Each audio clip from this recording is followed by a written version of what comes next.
दोस्तों, क्या आप जानते हैं कि जब ट्रेन में स्टीयरिंग ही नहीं होता तो वो अपना ट्रैक कैसे चेंज करती है? या फिर क्या उस समंदर के बारे में कुछ जानते हैं जो दुनिया के नक्शे से ही गायब हो गया? अच्छा, क्या ये जानते हैं कि आप अपने फोन की क्रूशियल 10% बची बैटरी को घंटों तक कैसे चला सकते हैं? नहीं जानते तो भी क्या हुआ, मैं आज हो गया हूँ एक बार फिर बताने आप सबको कुछ ऐसा जो बना देगा आपको और भी सजग और समझदार। तो हो जाइए तैयार एक बार फिर, बिना आपका कीमती वक्त जाया किए शुरू करते हैं इस शुक्रवार का ये रोमांचक सफर। Facts on your face. Fact number 1। दोस्तों, ट्रेन के ट्रैक बदलने की टेक्निक दिखने में बहुत सिंपल है, लेकिन है उतनी ही कारगर। तो अगर आप भी जानना चाहते हैं कि रेलगाड़ी अपना ट्रैक कैसे बदलती है, तो आपको ट्रेन पर नहीं, जमीन पर बिछे इन ट्रैक्स पर गौर करना होगा, जिनमें कुछ मैकेनिकल स्विचेस फिट करके एक ऐसा सिस्टम तैयार किया जाता है जिससे ट्रेन का ट्रैक मन मुताबिक बदला जा सके। इन स्विचेस के मूवेबल पार्ट्स होते हैं जो लॉक्ड या फिर ओपन, इन दोनों में से किसी एक स्टेट में हो सकते हैं। जहां इनके लॉक होने पर ट्रेन अपना ट्रैक बदल लेती है, वहीं ये ओपन हो तो ट्रेन अपने ही ट्रैक पर सीधी चलती जाती है। इन स्विचेस को बहुत एहतियात के साथ सेट और मेंटेन किया जाता है, क्योंकि इनमें होने वाली हल्की सी गड़बड़ी भी ट्रेन को पटरी से उतार सकती है। ट्रेन के शुरुआती दौर में इन स्विचेस को लीवर की मदद से मैनुअली ऑपरेट किया जाता था, लेकिन अब इन स्विचेस को इलेक्ट्रिक एक्चुएटर्स की मदद से, जिन्हें पॉइंट मशीन्स भी कहते हैं, से रिमोटली कंट्रोल किया जाता है, जिससे इन स्विचेस या फिर पॉइंट्स को ट्रैक के पास से ऑपरेट करने की जरूरत नहीं पड़ती। Fact number 2। आरएलसी कभी दुनिया की चौथी सबसे बड़ी फ्रेश वाटर लेक हुआ करती थी, जिसका आधा एरिया कजाकिस्तान में और आधा उज्बेकिस्तान में पड़ता है। फिर 60 के दशक में सोवियत यूनियन का स्टेपिस में कॉटन प्रोडक्शन को बूस्ट करने के लिए इसमें मिलने वाली दो नदियों अमू दरिया और सियर दरिया को डाइवर्ट कर दिया, जिसके बाद साल दर साल इस समंदर में पानी की वॉल्यूम घटने लगी। सॉल्ट का लेवल इतना हाई हो गया कि जिस पानी में ब्रीम, कार्प जैसी फ्रेश वाटर फिशेज रहा करती थी, उस पानी की एक्वेटिक लाइफ पूरी तरह से तबाह हो गई। इसके किनारे बसने वाले शहर के शहर खाली हो गए, क्योंकि उनकी इकोनॉमी आरएलसी में होने वाली फिशिंग पर ही केंद्रित थी। आज दोस्तों, यही आरएलसी अपने ओरिजिनल साइज का सिर्फ 1/10 बचा है, जिसका कजाकिस्तान वाला हिस्सा तो वर्ल्ड बैंक की 87 मिलियन यूएस डॉलर्स के रेस्क्यू प्रोजेक्ट के तहत फिर से पानी से भरने लगा है, लेकिन वहीं उज्बेकिस्तान वाला हिस्सा एक सूखी घाटी में बदल चुका है। दोस्तों, ये बताने का मेरा उद्देश्य ये है कि क्लाइमेट चेंज तो अपनी स्पीड से होता ही रहेगा, लेकिन हम ह्यूमंस के एक्शंस ही वो सबसे बड़े कैटलिस्ट होते हैं जो इस ग्रह पर होने वाले बड़े बदलावों के लिए जिम्मेदार हैं। आपको क्या लगता है? नीचे लिखकर जरूर बताएं। Fact number 3। दोस्तों, मेरे इस दोस्त की तरह कुछ लोग बहुत नाजुक होते हैं और उनको कोई छू भी ले तो उनके पूरे शरीर में गुदगुदी के मारे जैसे करंट दौड़ जाता है। लेकिन आपने भी गौर किया होगा कि हम दूसरों को तो गुदगुदी करके हंसा सकते हैं, लेकिन खुद को कभी भी नहीं। जानते हैं क्यों? अगर नहीं तो पहले ये समझ लें कि गुदगुदी हमारे शरीर में पैदा होने वाली एक सेंसेशन होती है, जो तब पैदा होती है जब कोई हमारे पेट या फिर पैर के निचले हिस्से में टच करता है।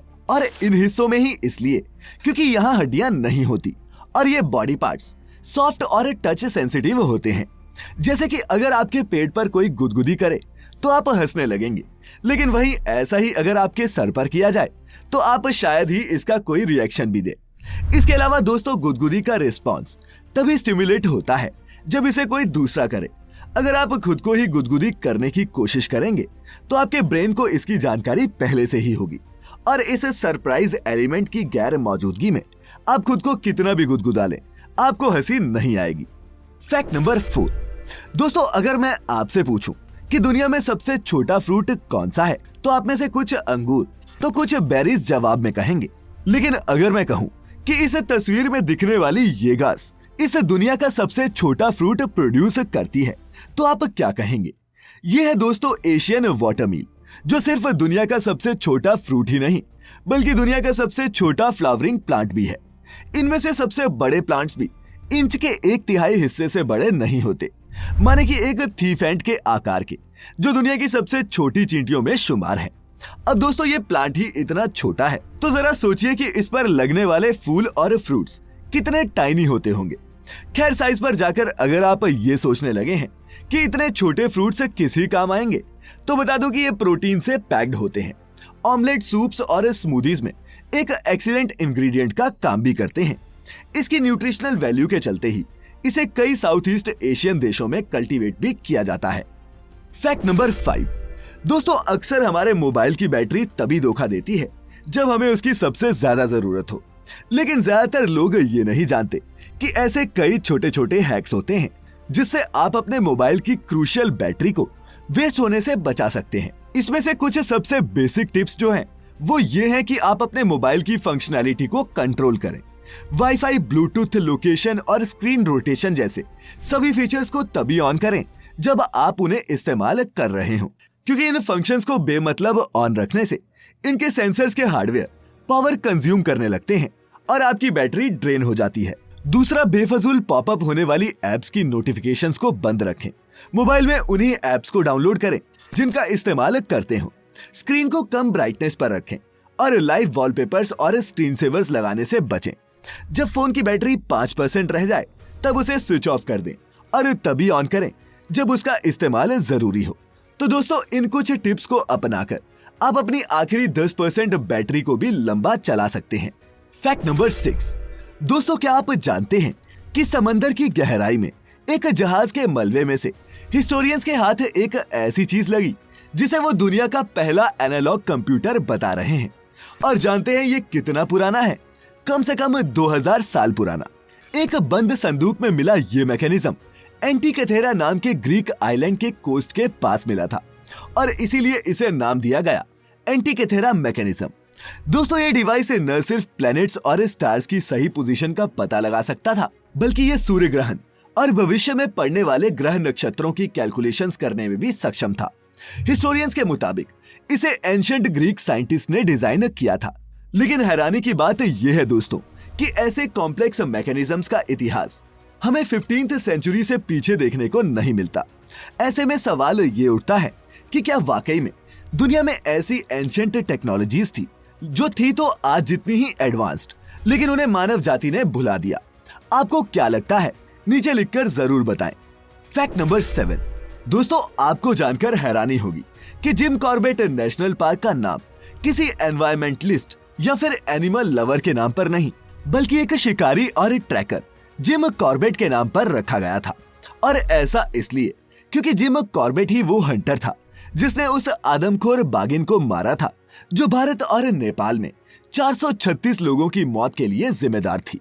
चंपावत नाम की इस बाघिन ने एक जमाने में नेपाल और कुमाऊं के पहाड़ी इलाकों में 436 लोगों की जान ली थी, जिसमें से ज्यादातर महिलाएं और बच्चे थे। Guinness book of world records में भी इसे दुनिया का सबसे जानलेवा टाइगर का खिताब मिला हुआ है।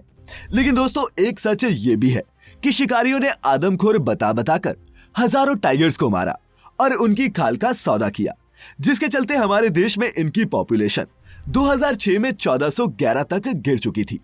खैर, हमें गर्व है कि आज दुनिया में टाइगर्स की 70% पॉपुलेशन हमारे देश इंडिया के अलग अलग नेशनल पार्क्स और जंगलों में बसती है और ये मुमकिन हो पाया है सरकार की नियत और कई एनजीओज की बेजोड़ मेहनत से। Fact number 8। दोस्तों, हर किसी का रिटायरमेंट को लेकर कोई ना कोई सपना जरूर होता है, लेकिन चूंकि दुनिया में हर आदमी अनोखा और अलग है, इसीलिए सबके सपने भी अलग और अनोखे हैं। अब ताइवान के इस पोकेमॉन गो ग्रैंडपा को ही ले लीजिए, जो 2018 में एक फेंगशुई मास्टर के तौर पर रिटायर होने के बाद से अब अपनी बाइक पर ये पोकेमॉन्स पकड़ते हैं। जी हाँ, चेन सेन युआन नाम के इस शख्स को अपनी बाइक पर 64 अलग अलग फोन्स पर एक साथ पोकेमॉन्स को ढूंढते और पकड़ते देखा जा चुका है। इसके लिए उन्होंने अपनी साइकिल पर फोन्स के लिए 72 स्लॉट्स लगवा रखे हैं और लोग भी उन्हें प्यार से पोकेमॉन गो ग्रैंडपा के नाम से बुलाते हैं।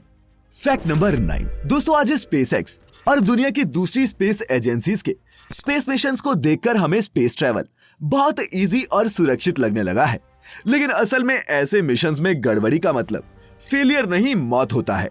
ये समझने के लिए आप गौर कर सकते हैं सोयूज 11 डिजास्टर पर, जब 1971 में 3 Russian astronauts Georgy Dobrovolsky, Vladislav Volkov और विक्टर पैत्सिएव 22 दिन स्पेस स्टेशन पर बिताने के बाद पृथ्वी पर लौटने की तैयारी कर रहे थे।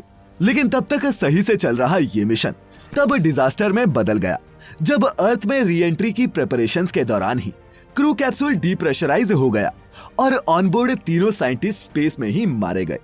दोस्तों, अंतरिक्ष में आज तक सिर्फ 3 ही लोगों की मौत हुई है और वो इसी रशियन मिशन के एस्ट्रोनॉट्स की थी।